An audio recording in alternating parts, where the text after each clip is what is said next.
नमस्कार, मी श्वेता अंकले. तरुण भारतच्या न्यूज बुलेटिन मध्ये आपल्या सर्वांचे स्वागत.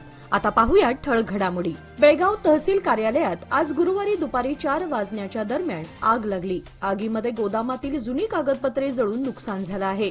कागदपत्रासह येथील सामान जळाल्याची माहिती समोर आली आहे. शॉर्ट सर्किटमुळे ही आग लागल्याचा प्राथमिक अंदाज वर्तवण्यात आला असून रिसालदार गल्ली येथील तहसीलदार कार्यालयाच्या मागील बाजूस बंद असलेल्या गोदामातून धुराचे लोट बाहेर येऊ लागल्यानं आगीचा प्रकार उघडकीस आला. सदर आगीची माहिती मिळताच अग्निशामक दलाने तात्काळ घटनास्थळी धाव घेत आग लागलेल्या गोदामाच्या खोलीमध्ये पाण्याची फवारणी करून अग्निशामक दलाच्या जवानांनी परिश्रमपूर्वक आग आटोक्यात आणली. उत्तर प्रदेशातील महाकुंभमेळ्यामध्ये पुन्हा एकदा आग लागली आहे. यावेळी महाकुंभाच्या सेक्टर 22 मध्ये भक्तांसाठी बांधण्यात आलेल्या या तंबूला आग लागली. अग्निशमन दलाच्या पथकाने आगीवर नियंत्रण मिळवत अथक प्रयत्न करून आग आटोक्यात आणली. आग लागली त्यावेळी या तंबूत भाविक उपस्थित नसल्याने सुदैवाने त्यांचा जीव बचावलाय. त्यामुळे मोठी दुर्घटना टळली आहे. मात्र लागलेल्या भीषण आगीत अनेक तंबू जळून खाक झालेत. महाकुंभमेळ्यातील आगीची ही दुसरी घटना आहे. बेळगाव शहराच्या सौंदर्यात भर टाकणाऱ्या किल्ला तलावाच्या काठावर आज गुरुवारी मोठ्या प्रमाणावर मासे मृत पडल्याचा धक्कादायक प्रकार समोर आलाय. या संदर्भात महापालिकेच्या आरोग्य विभागाला विचारणा केली असता त्यांनी कानावर हात ठेवले. बेळगाव मुख्य शहरात किल्ला तलाव हा एकमेव मोठा जलस्रोत आहे. या तलावाच्या सुशोभीकरणासाठी आतापर्यंत कोट्यवधी रुपयांचा खर्चही झालाय. कारंजा तयार करून तलावाच्या सौंदर्यात भरही पडली आहे. तरुणांसह वृद्ध व्यक्तींची ते सकाळ सायंकाळ फिरण्यासाठी मोठी गर्दी होत असते. त्यामुळे या तलावाला विशेष महत्त्व प्राप्त झालं आहे. मात्र गेल्या काही दिवसांपासून किल्ला तलावातील पाणी दूषित होत असल्याच्या तक्रारी वाढत आहेत. आज किल्ला तलावात आणि तलावाकाठी अनेक मासे मृतावस्थेत आढळून आले. मृत झालेले हे मासे परिसरातील कुत्री आणि बगळे खात असल्याचे चित्र तलाव परिसरात दिसून येत होतं. मृत्युमुखी पडलेल्या या माशांचा मृत्यू नेमका कशामुळे झाला हा प्रश्न अद्याप अनुत्तरितच असून मृत झालेल्या माशांमुळे परिसरात मात्र मोठी दुर्गंधी पसरली आहे. याची महानगरपालिकेने त्वरित दखल घ्यावी अशी मागणी नागरिकांच्या वतीने करण्यात येत आहे. घराशेजारी उभ्या करण्यात आलेल्या पिकअप टेम्पोमध्ये एका 38 वर्षीय तरुणाने गळफास घेऊन आत्महत्या केल्याची खळबळजनक घटना आज गुरुवारी सकाळी उघडकीस आली. रफिक बाबूसाब तिगडी वय वर्षे 38 राहणार मारुतीनगर बैलहोंगल असं या मृत तरुणाचं नाव आहे. याबाबत पोलिसांनी दिलेली अधिक माहिती अशी की मयत रफिक याने पिकअप वाहन खरेदी करण्यासाठी 6 लाख रुपयांचं कर्ज घेतलं होतं. मात्र कर्ज फेडण्यास असमर्थ ठरल्यानं तसेच कर्जदारांच्या वसुलीच्या छळाला कंटाळून बहुधा त्याने आपल्याच पिकअप वाहनामध्ये गळफास घेऊन आत्महत्या केली असावी असा प्राथमिक अंदाज वर्तवण्यात येत आहे. या प्रकरणी बैलहोंगल पोलीस ठाण्यात गुन्हा नोंद करण्यात आला असून पुढील तपास सुरू आहे. हुक्केरी तालुक्यातील होसूर मार्गावर ट्रॅक्टर ट्रॉली कलंडून झालेल्या अपघातात 38 जण जखमी झाले. जखमींपैकी एका महिलेचा उपचारादरम्यान आज गुरुवारी मृत्यू झाल्याची घटना घडली. याबाबत पोलिसांनी दिलेली माहिती अशी की 4 दिवसांपूर्वी नरेगा कामगारांना घेऊन जाणारी ट्रॅक्टर ट्रॉली कलंडून अपघात झाला होता. यावेळी 38 जण गंभीर जखमी झाले होते. त्यांच्यावर बेळगाव जिल्हा रुग्णालयात उपचार सुरू होते. त्यापैकी सुनीता सुणगार वय 40 या महिलेचा उपचारादरम्यान मृत्यू झाला. हिंदू धर्मियात जागृती निर्माण करण्यासाठी रविवार दिनांक 2 फेब्रुवारी रोजी खानापूर येथील मलप्रभा मैदानावर हिंदू धर्मसभेचे आयोजन करण्यात आल्याची माहिती भारतीय सेवा मंचचे प्रमुख पंडित ओगले यांनी पत्रकार परिषदेत दिली. ते म्हणाले, धर्मांतर, धर्म परिवर्तन, बांगलादेशात हिंदू धर्मियांवर होत असलेले अत्याचार, वक्फ बोर्डाचा अतिरेक आणि हिंदू बांधवांमध्ये जनजागृती करण्यासाठी सदर धर्मसभेचे आयोजन करण्यात आले आहे. हिंदू धर्मातील 18 पगड जाती जमातींना संघटित करणं हा या धर्मसभेचा उद्देश असल्याचं त्यांनी सांगितलं. या धर्म परिषदेला हिंदूंनी मोठ्या संख्येनं उपस्थित राहावं असं आवाहनही त्यांनी यावेळी केलं.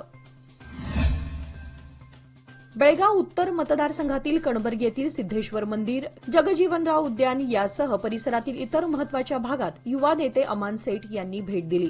आमदार आसिफ सेठ यांच्या वतीने प्रतिनिधित्व करण्यासाठी अमान सेठ यांच्यासोबत त्यांचे सहकारी उपस्थित होते. या दरम्यान आंबेडकर गल्ली येथील स्थानिक रहिवाशांना भेटून त्यांच्या समस्या जाणून घेऊन त्यांच्याशी संवाद साधला. या परिसरातील रस्त्यांची स्थिती, सार्वजनिक सुविधा, स्वच्छता आणि या भागातील मध्यवर्ती असलेल्या जगजीवनराव उद्यान यासारख्या स्थानिक हिरव्यागार आणि निसर्गरम्य स्थळांची पाहणी करून येथे भेडसावणाऱ्या समस्यांवर लक्ष केंद्रित केले. या भेटीमुळे नागरिकांशी परस्पर संवाद साधला गेला. त्यामुळे अमान सेठ आणि त्यांच्यासोबत आलेल्या सहकाऱ्यांना तात्काळ हस्तक्षेप करून समस्या सोडवण्यासाठी मदत मिळाली. यावेळी अमान सेठ म्हणाले की आमचे उद्दिष्ट हे केवळ कायदे मंडळात प्रतिनिधी म्हणून राहण्यापेक्षा समाजात राहून नागरिकांची सेवा करण्याला जास्त महत्त्व आहे. त्यांच्या या भेटीमुळे कनबर्गी परिसरातील नागरिकांच्या वतीने अमान सेठ यांचे आभार मानण्यात आले. भरधाव टिप्परने मोटरसायकलला ठोकरल्यामुळे बुधवारी सायंकाळी झालेल्या अपघातात आंबेवाडी तालुका बेळगाव येथील 2 तरुण जागीच ठार झाले. अगसगा रोडवरील खडी मशीनजवळ ही घटना घडली. नितेश वैजू तरडे वय 27, योगेश संभाजी न्हावी वय 24, दोघेही राहणार आंबेवाडी अशी त्या दुर्दैवी तरुणांची नावे आहेत. घटनेची माहिती समजताच काकती पोलीस निरीक्षक सुरेश शिंगे, उपनिरीक्षक मृत्युंजय मठद व त्यांचे सहकारी घटनास्थळी दाखल झाले. बुधवारी सायंकाळी 4:30 वाजण्याच्या सुमारास हा अपघात घडला. अपघातानंतर घटनास्थळी गर्दी जमली होती. या मार्गावर भरधाव टिप्परमुळे अपघात नित्याचे झाले आहेत. टिप्पर चालक अतिवेगाने आपले वाहन चालवत होता, त्यामुळे हा अपघात घडल्याचं अधिकाऱ्यांनी सांगितलं. नितेशच्या पश्चात आई, वडील, 2 बहिणी तर योगेशच्या पश्चात आई, बहीण असा परिवार आहे. अपघातानंतर टिप्पर तेथे सोडून चालकानं पलायन केलं होतं. त्यानंतर चालक काकती पोलीस स्थानकात पोहोचला आहे. नेमका अपघात कसा घडला याची माहिती मिळवण्यात येत असल्याचं अधिकाऱ्यांनी सांगितलं. काकती पोलीस स्थानकात या अपघाताची नोंद झाली आहे. बेळगाव देशपांडे गल्ली येथील रहिवासी असलेले श्री स्वामी समर्थ मंदिराचे पुजारी व वृत्तपत्र विक्रेते रवी जठार वय वर्ष 61 हे प्रयागराज येथील महाकुंभ मेळ्याला गेले होते. अमृत स्नान आटोपून ते प्रयागराज येथून बेळगावला परत येण्यास निघाले. परतीच्या प्रवासात पुण्यात त्यांची रेल्वे पोहोचली असताना रेल्वेमध्ये बसलेल्या ठिकाणी त्यांना हृदयविकाराचा तीव्र झटका आला. दरम्यान रेल्वे कर्मचाऱ्यांच्या लक्षात ही घटना येताच त्यांनी तातडीने रेल्वे थांबवून त्यांच्यावर पुणे रेल्वे पोलिसांच्या वतीने उपचारासाठी धावपळ सुरू असतेवेळी त्यांचा मृत्यू झाला. महाकुंभ मेळ्यासंबंधित एका पाठोपाठ एक दुःखद बातमी समोर येत असल्यानं बेळगाव वासियांवर दुःखाचा डोंगर कोसळला आहे. आधी प्रयागराज येथील चेंगराचेंगरीत 4 जणांचा मृत्यू तर आता एका भाविकाचा प्रवासादरम्यान रेल्वेमध्ये हृदयविकाराने मृत्यू. त्यामुळे मृतांचा आकडा आता 5 वर पोहोचला आहे. वृत्तपत्र विक्रेते रवी जठार यांच्या निधनाने बेळगाव वृत्तपत्र व्यवसाय क्षेत्रावर शोककळा पसरली आहे. नवे पाऊल नवा संकल्प लोकमान्य सोसायटी सादर करत आहे लोकमान्य शुभारंभ ठेव योजना, जी देते तुमच्या ठेवीवर आकर्षक व्याज. ज्येष्ठ नागरिकांसाठी 0.5% अधिक व्याज. अधिक माहितीसाठी कॉल करा 1800-212-4050. लोकमान्य, जिथे पैसा वाढतो आणि नातं वृद्धिंगत होतं. बेळगाव कॅम्प येथील कॅन्टोन्मेंट भागात अवजड वाहनांना यापूर्वीच बंदी घालण्यात आली आहे. त्यानुसार येथील प्रमुख रस्त्यावर विविध ठिकाणी लोखंडी कमानी बसवण्यात येत आहेत. यापूर्वी बसवण्यात आलेल्या कमानी मोडल्यामुळे पुन्हा नव्याने कमानी बसवल्या जात आहेत. कॅन्टोन्मेंट बोर्डाच्या हद्दीत अनेक शाळा असल्याने विद्यार्थ्यांची सुरक्षा तसेच रस्त्यांची अवस्था अत्यंत खराब होत आहे.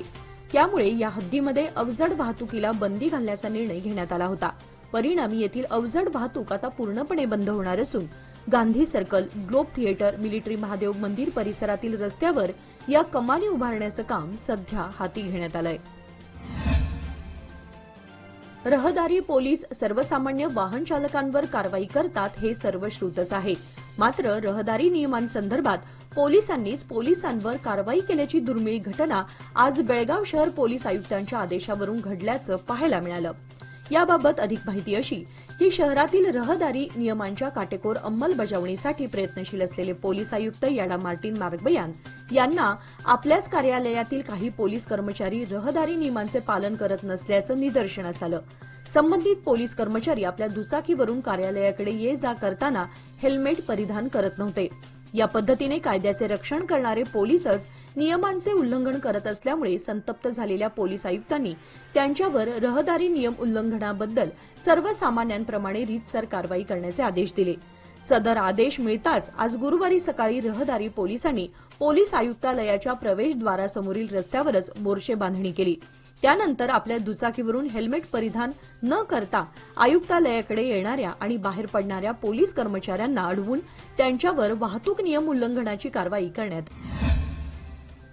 प्रादेशिक परिवहन खाते, Bharat scouts and guides Belgaum, Nehru युवा केंद्र बेळगाव यांच्या संयुक्त विद्यमाने राष्ट्रीय रस्ते सुरक्षितता जागृती मास 2025 निमित्त आज गुरुवारी सकाळी 8:30 वाजता धर्मवीर संभाजी चौक येथून जागृती फेरीला सुरुवात झाली।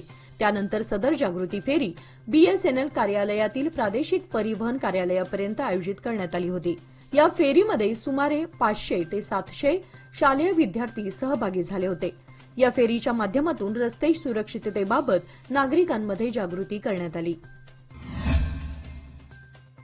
लायन्स क्लब ऑफ बेळगावच्या माध्यमातून मलप्रभा नदी स्वच्छता मोहीम आज गुरुवारी राबवण्यात आली। नदीच्या उगमापासून संगमापर्यंत ही स्वच्छता मोहीम राबवण्यात आली। मौनी अमावास्यानिमित्त झालेल्या भाविकांच्या मोठ्या गर्दीमुळे खानापूर येथील मलप्रभा नदी घाट व परिसरात मोठा कचरा निर्माण होऊन उकिरड्याचे स्वरूप प्राप्त झाले होते। याची दखल खानापूर येथील लायन्स क्लबच्या पदाधिकारी व सभासदांनी घेत स्वच्छता मोहीम राबवून मलप्रभा नदीचा घाट परिसर स्वच्छ केला। उत्तर प्रदेश प्रयागराज येथील कुंभ मेळाव्यात चेंगराचेंगरीत बेळगावातील 4 भाविकांचा मृत्यू झाला होता। त्यांचे मृतदेह विशेष विमानाने दिल्लीहून बेळगाव तसेच गोवा विमानतळावर आज गुरुवारी सायंकाळी उशिरा 7च्या सुमारास आणण्यात आले। अरुण कोपर्डे, मेघा हत्तरवाट, ज्योती हत्तरवाट व महादेवी बावनूर या मृत पावलेल्या भाविकांच्या मृतदेहावर बेळगाव जिल्हा रुग्णालयात शवविच्छेदन करून झाल्यानंतर सदर मृतदेह त्यांच्या नातेवाईकांकडे सुपूर्द करण्यात आले। यावेळी बेळगाव प्रशासनातर्फे योग्य खबरदारी घेऊन सर्वतोपरी प्रयत्न करण्यात आले। प्रसंगी रुग्णालयाबाहेर मृत व्यक्तींच्या नातेवाईकांनी गर्दी केली होती। भौतिक सुखे प्रत्येकाला हवी असतात। मी देखील यापूर्वी भौतिक सुखे उपभोगली आहेत, मात्र अध्यात्माच्या तीव्र ओढीमुळे आपण संन्यासी मार्गावर जाण्याचा निर्णय घेतला। वकिलीचे शिक्षण पूर्ण झाल्यानंतर काही काळ वकिलीचे काम केले। कर्माची वकिली केली, आता धर्माची वकिली करणार असल्याचे प्रतिपादन ऋतिकाबेन मेहता यांनी केले। निपाणी येथील डॉक्टर वैशाली आणि विलास पारेख महावीर आरोग्य संघ सेवार्थ दवाखान्याचे विश्वस्त राजेंद्र मेहता आणि शेफाली मेहता यांची कन्या ऋतिकाबेन मेहता यांनी जैन धर्माची दीक्षा घेऊन आजन्म संन्यास धारण करण्याचा निर्णय घेतला। गुजरातमधील पालिताना येथील संकेश्वरपुरम येथे 25 मे रोजी दीक्षा कार्यक्रम होणार आहे। या संदर्भातील कार्यक्रम निश्चितीनंतर प्रथमच त्यांचे निपाणीत गुरुवारी आगमन झाले। त्यानिमित्त येथील महावीर आरोग्य सेवा संघाच्या वतीने स्वागत आणि प्रेरणा उत्सव पार पडला। या प्रसंगी त्या बोलत होत्या। समाजातील प्रत्येक घटकाला आर्थिक समृद्धी मिळावी यासाठी कष्ट करावे लागते, पण या कष्टाला जर आर्थिक मदतीचा आधार लागला तरच ते शक्य होते। हाच उद्देश डोळ्यासमोर ठेवून सहकाराचा उदय झाला। राष्ट्रीयकृत बँका समाजातील गरजू घटकांना कर्ज देऊ लागली, पण यामध्ये लागणारा वेळ आणि जाचक नियम व अटी यामुळे याच्या लाभापासून अनेक जण वंचित राहिले। सहकाराच्या माध्यमातून निर्माण झालेल्या पतसंस्था अशा गरजूंना आधार बनत गेल्या। हे सर्व काही ठीक सुरू असतानाच अल्पावधीत आणि अल्पशा कागदपत्रांवर अगदी घरात पोहोचून कर्ज सुविधा उपलब्ध करून देण्याची प्रक्रिया मायक्रो फायनान्सच्या माध्यमातून सुरू झाली। गेल्या 8-10 वर्षात मायक्रो फायनान्सनं आपल्या कर्जदारांचं जणू काही जाळच विणलं। शहरापासून खेड्यांपर्यंत आणि गल्लीपासून घरापर्यंत कर्जदारांची संख्या वाढतच गेली। एकंदरीत पाहता सावकारीच्या कर्जातून मुक्त होणारा समाज मायक्रो फायनान्सच्या विळख्यात गुरफटल्याचं विदारक चित्र दिसतंय। एसएस रोलर स्केटिंग क्लब आणि गोवा राज्य रोलर स्केटिंग असोसिएशन यांच्या वतीने आयोजित 5वी talent hunt roller skating championship 2025 ही स्पर्धा नुकतीच संपन्न झाली। यामध्ये बेळगाव जिल्हा रोलर स्केटिंग असोसिएशनच्या स्केटर्सनी सहभाग घेतला होता। या स्पर्धा 25 आणि 26 जानेवारी दरम्यान मडगाव, गोवा येथे पार पडल्या। या स्पर्धेत एकूण 450हून अधिक स्केटर्सनी उत्स्फूर्तपणे भाग घेऊन आपली उत्तम कामगिरी बजावली।